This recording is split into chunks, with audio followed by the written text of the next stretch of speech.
Former Defence Minister Tengku Tan Sri Amaritauddin Tengku Ismail has passed away at his residence in Jalan Duta, Kuala Lumpur at 8:43 p.m. last night due to old age.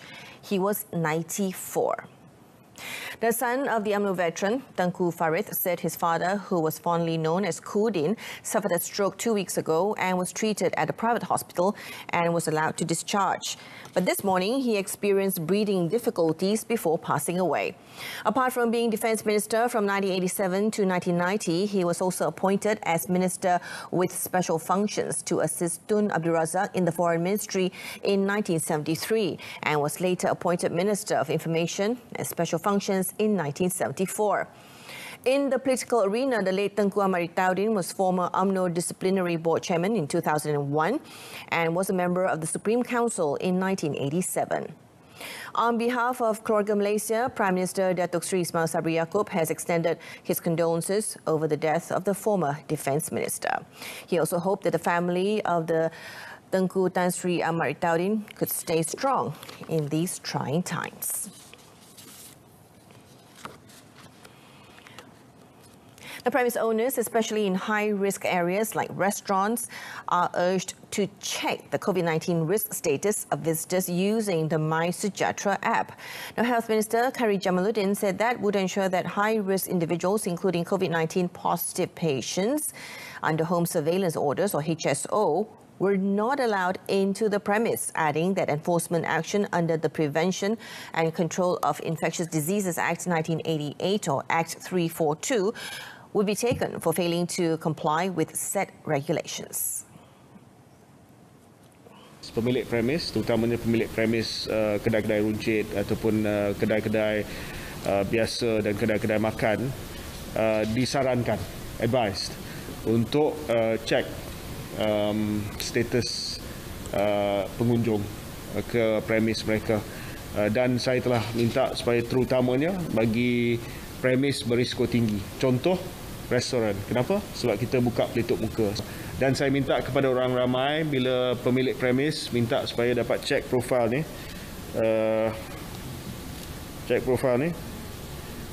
Bagilah kerjasama. The minister said this at the media conference after the signing of a Memorandum of Understanding or MOU between Clinical Research Malaysia (CRM) and Drugs for Neglected Diseases Initiative (DNDI). Health Director General Tan Sri Dr. Nur Hisham Abdullah, Health Deputy Director General for Research and Technical Support Datuk Dr. Hisham Shah Muhammad Ibrahim, and DNDI Southeast Asia Office Director Jean Michael were also present at the signing. On the MOU, Khairy said his ministry intended to continue efforts to step up readiness against dengue and to eradicate the endemic disease by 2030. Now, in another development, Khairy reminds all teachers not to conduct face-to-face learning and teaching sessions if they are tested positive for COVID-19. Now, this reminder comes following the new SOP announced by the Education Ministry, which allows school operation to resume at 100% capacity from this Sunday. Kita melihat bahawa kebolehjangkitan itu bila dia lebih tinggi disebabkan Omicron, sama ada seseorang itu divaksinasi ataupun tidak, kebolehjangkitan itu lebih kurang sama. Cuma vaksinasi ini lebih kepada melindungi diri dia daripada gejala yang teruk. Ya? Jadi dalam hal ini saya melihat bahawa garis panduan yang dikeluarkan oleh Kementerian Pendidikan iaitu pertamanya guru dibenarkan untuk mengajar secara fizikal walaupun tidak divaksinasi, tetapi dengan syarat kalau guru itu bergejala memang tak bolehlah. Dan ini adalah saya nampak langkah yang tepat. Now, recipients of Malaysian citizenship are reminded to observe the principles of Rukun Negara, support the country's policies and avoid from being involved in any criminal activities. Now, Home Minister Datuk Sri Hamzah Zainuddin said the provision of citizenship was one of the highest honours the government could bestow on any qualified individual, and the approval was not easy. Jadikanlah penganugerahan hari ini sebagai permulaan masa depan yang cerah buat kita semua. Saya nak maklumkan yang tadi yang saya kata, dalam masa 2 tahun saja saya dah meluluskan 20,000. Jadi kita tak boleh kata mengapa makan masa sampai 10-11 tahun. Tidak. Ada yang hanya makan masa setahun. Ada yang 11 tahun. Itu berbeza mengikut individu-individu tertentu. Jadi tidak ada komitmen kerana ianya begitu kompleks. Bukan mudah untuk kita berikan warga negara kepada seseorang. Datuk Sri Hamzah said this after the presentation ceremony of nationality status results to 34 individuals in Putrajaya.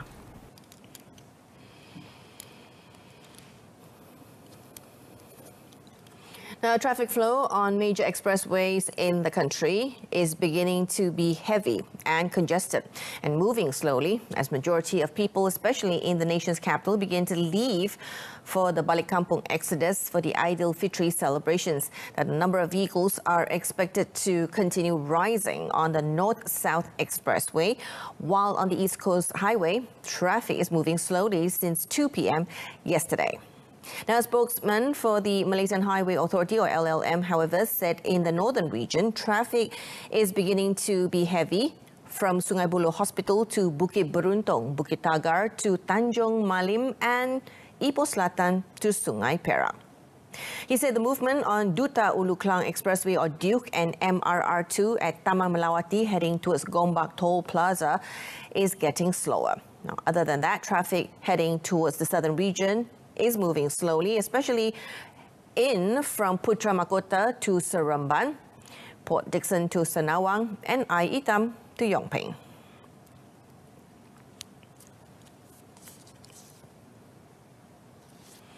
Meanwhile, Plus Malaysia Berhad has advised motorists from the Klang Valley travelling to their hometowns for the Aidilfitri celebrations to enter the highway before 10 a.m.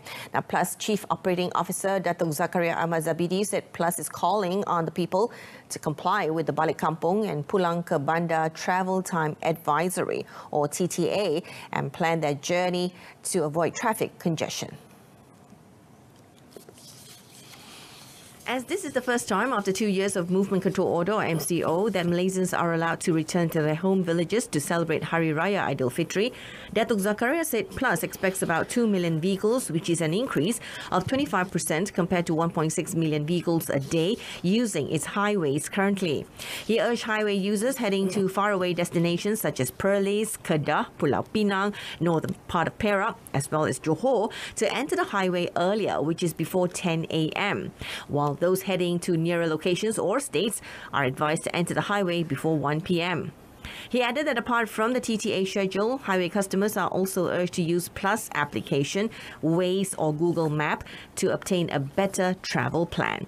Motorists can obtain the latest traffic information via Twitter at Plus Traffic, Plus Application, Chatbot Putri, electronic message signs at selected locations, or follow the traffic report through leading national radio broadcast.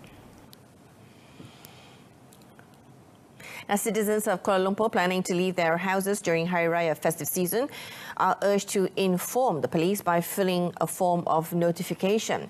Now, Kuala Lumpur Police Chief Dato' Azmi Abu Qasim said police will patrol the areas to minimise the risk of criminal activities. Kepada mereka-mereka yang akan meninggalkan rumah supaya dapat memberikan maklumat kepada pihak polis sekiranya mereka meninggalkan rumah dengan mengisi borang. Borang tu memang boleh diperolehi secara online, boleh diisi dan kita harap mereka print dan kembalikan ke balai yang berhampiran supaya hubungan tu, soalan-soalan yang perlu ditanya dan sebagainya akan dapat dilaksanakan oleh balai yang berhampiran, balai berkenaan, dan aturan lawatan ataupun rondaan tu dapat dikemaskini dengan lebih baiklah.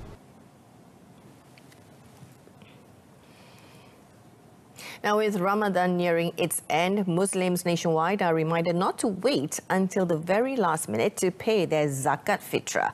To ease the transaction, drive-through zakat counters were open at selected mosques.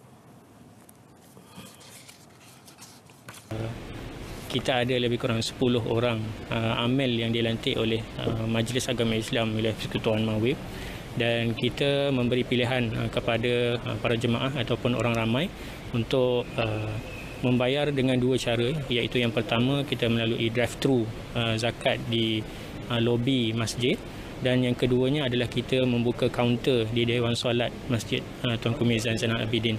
Jadi ada dua pilihan lah untuk dijadikan sebagai pilihan oleh orang ramai. The initiative, which was introduced during the Movement Control Order in 2020, is continued this year as an alternative for Muslims to perform their religious duties. Memudahkan sebab bila kita sampai tu, ustaz tu dah terus ada, terus kita bayar, baca lafaz niat, and then terus gerak je. Lepas tu yang untuk yang bawa keluarga, yang kaki sakit ke apa, tak payah turun lah. Dalam kereta je. Mudah, cepat. Kadang-kadang kita nak naik ke atas, tinggal selipar kasut dan kasut hilang kan. Jadi di sini cepat, mudah dan pantas. Dan inilah Islam, cantik. Islam ni begitu mudah, tapi jangan diambil mudah. And we begin with the local football scene. Selangor FC climbed to the 5th spot in the Super League after beating Sri Pahang FC 3-1 in the Seoul Super League match at the Petaling Jaya City Stadium yesterday. Michael Factembener's charges began aggressively with Mohammad Shahir Basiha's strike hitting the left goalpost in the 13th minute before Brazilian Herlison Cayon tucked in Quentin Cheng's cross to open accounts in the 37th minute. Sri Pahang failed to equalise when Mohammad Nur Azam free kick was punched away by the Red Giants keeper Khairu Azhan Khalid in the 42nd minute. 7 minutes into the second half, Huri Henrique scored off a long ball from midfield courtesy of Muhammad Mukhairi Ajmal, putting Selangor in the driver's seat with 2-0. Sri Pahang then managed to reduce the deficit in the 62nd minute with a goal by Nur Azam Aziz. Selangor FC put things beyond contention in the 75th minute when Jordanian Yazan Al-Arab headed in a corner kick taken by Alexander Argyakor, securing their second win this season after 5 matches with a total of 8 points. Selangor's win means that Sri Pahang has now lost 3 times and they remain in 9th place with 4 points.